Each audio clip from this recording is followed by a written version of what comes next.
नमस्ते गुरु जी। जय गुरु जी महाराज। जय गुरु जी साध संगत जी। गुरु जी की आज्ञा से आज मैं दिव्य आभा के एक ग्रंथ का पाठन करूंगा। मेरे पाठन करने में होने वाली मिस्टेक्स को कृपया नज़रअंदाज करते हुए मुझे क्षमा करें। ओम नमः शिवाय। शिवजी सदा सहाय। ओम नमः शिवाय। गुरुजी सदा सहाय। जय गुरु जी। धन धन गुरु जी। शुक्राना गुरु जी। साथ संगत जी, आज के सत्संग का शीर्षक है विवाह रक्षक गुरु जी।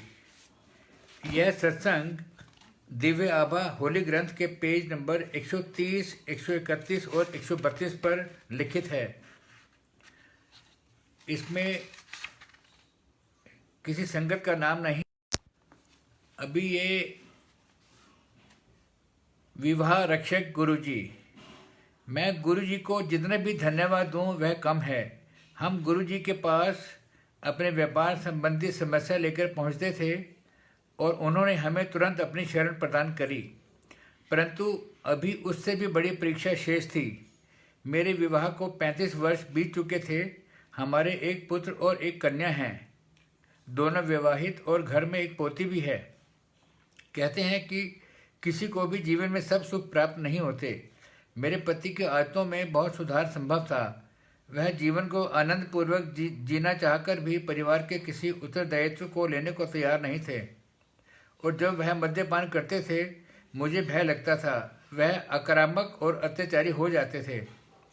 गुरु जी की दया से मेरे बच्चे सदा मेरा आधार रहे हैं। मैं गुरु जी के पास आकर उनसे अपनी पुत्री के लिए संतान की कामना करती थी, परंतु अभी तो गुरु जी पहले मेरे परिवार का वातावरण स्वच्छ करना चाह रहे थे। संतान सुख देना तो उनके लिए कोई समस्या नहीं थी। एक दिन मैं गुरु जी के दर्शन के बाद घर पहुंची तो मेरे पति वहां पर नहीं थे। मुझे कोई चिंता नहीं थी, क्योंकि वह गोल्फ खेलते हैं और सप्ताह में 4 दिन देर से आते हैं। 62 वर्ष की आयु में भी उन्हें अपने मित्रों के साथ मद्यपान कर भोजन करने की आदत थी। मैंने क्रोध और प्रेम के दोनों मार्ग अपनाकर देख लिए थे, पर कभी सफलता हाथ नहीं लगी थी। मैं कभी उनका विरोध नहीं कर सकी, क्योंकि फिर वह अपना हाथ उठाने लगते थे। मुझे अत्यंत भय लगता था। अक्सर रात को उनके घर में प्रवेश करते समय किसी भी हंगामे की आशंका से मैं सोने का बहाना करती थी। उस समय रात मैंने अपने सिरहाने की बत्ती बंद करी ही होगी कि मुझे गुरु जी की आवाज़ का आभास हुआ, जैसे उन्होंने कहा कि मालूम करो तुम्हारे पति कहाँ हैं। मैंने बत्ती पुनः जलाकर उनसे अपने मोबाइल पर संपर्क स्थापित करने का प्रयास किया। गुरु जी की दया से उनका मोबाइल काम कर रहा था और मैंने उनको एक स्त्री से बात करते हुए सुना। मेरे पति और एक स्त्री के साथ थे। ऐसा लगा कि वह उनकी प्रेमिका थी। मैं स्तब्ध रह गई।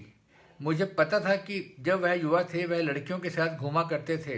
जब भी मैंने आशंका जताई थी उन्होंने कहा कि एड्स के कारण वह ऐसा करने की सोच भी नहीं सकते, क्योंकि मेरे पति अपने स्वास्थ्य का विशेष ध्यान रखते थे और इतने आत्मविश्वास के साथ बोलते थे कि मुझे उन पर कभी शंका नहीं हुई।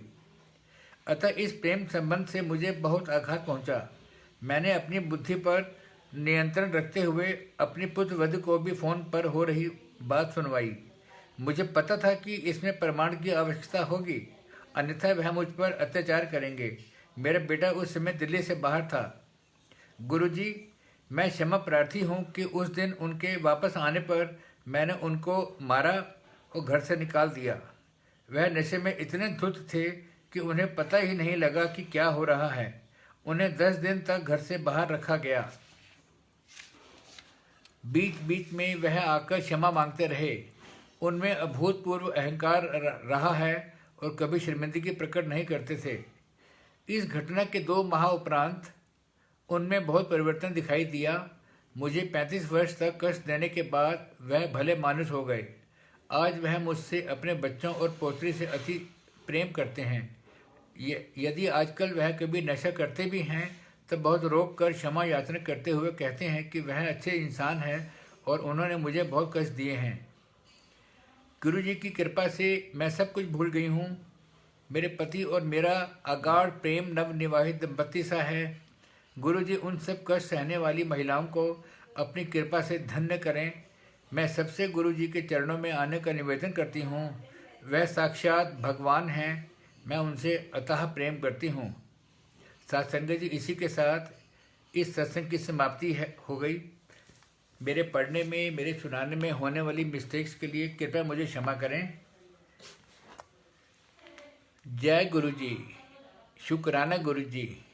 ओम नमः शिवाय, शिव जी सदा सहाय। ओम नमः शिवाय, गुरु जी सदा सहाय। जय गुरु जी, धन धन गुरु जी, शुक्राना गुरु जी।